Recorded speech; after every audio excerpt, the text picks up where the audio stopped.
Hi, I'm Brettta Mэнninga, and welcome to the free vocal tip of the week. Today we're going to talk about vibrato. A vibrato is that little oscillation between pitches, that little trill.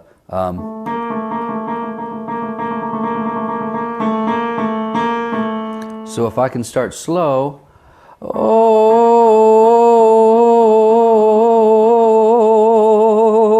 and turn it into a bounce, I have vibrato. But sometimes people don't get the sensation of a spinning vibrato. They get a fourth vibrato, or but it literally needs to feel like a flag waving in the wind. You blow against a flag and it goes, you feel the pulsing of air. So if you can feel a pulsing of air across your vocal cords, then you're using vibrato. Now, and you're using it correctly, because you don't want to push from your stomach and have the vibrato go at the rate of how quickly you can move your diaphragm in and out. Otherwise you have There shouldn't be a great crescendo diminuendo from pitch to pitch. And the more you get used to feeling subtlety in the change of pitch. In other words, instead of feeling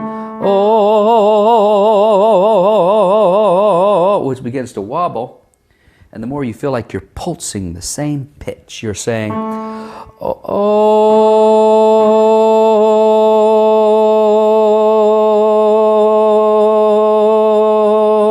Notice it's not really vibrato going this way, but going this way. So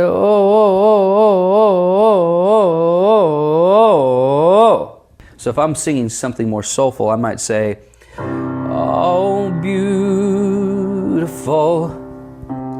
for spacious skies, for amber waves of grain.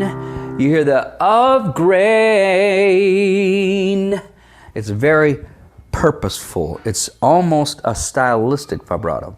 If I was to do an original, I might say, I must be wicked looking for a miracle, tempting God to part the sea for only me, when everything that I had longed for suddenly in front of me.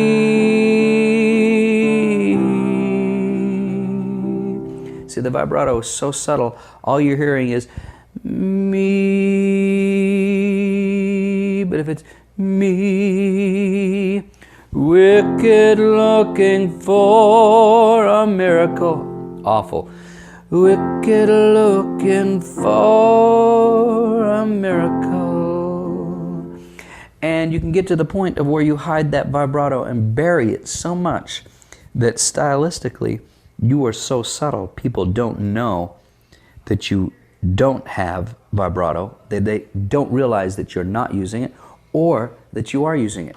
Because see, the thing is, for me, vibrato has to be something that's birthed for a reason. I can't just be singing vibrato to hide my uninteresting voice. You have to be interesting without it. Once you can turn a phrase and be magnificent without vibrato, then all vibrato is doing is coloring certain words.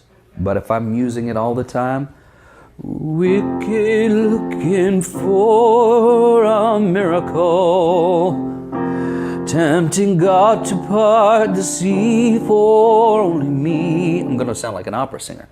So all you're trying to do is get that vibrato started. Once you have the vibrato started, then you can apply artistry to it. And this is in my Mastering Vibrato program for you who have it. But what I wanted to do is, whether you have it or not, give you a sort of update on a way to think about vibrato. This direction instead of this direction. If it's an up and down, feel, instead of a more linear, has to be like dropping a small pebble into a pond instead of throwing a big rock into a pond. Then the waves are, you throw a small pebble. Wicked looking for a miracle. I want to hide it. I want it to be so hidden that, again, you don't know if I'm using it or if I'm not, because the focus should never be vibrato for the listener. You should never be listening, wow, what a lot of vibrato he has, or wow, he doesn't have any vibrato. But the vibrato is a subtle color that adds to the phrase, but doesn't make the phrase.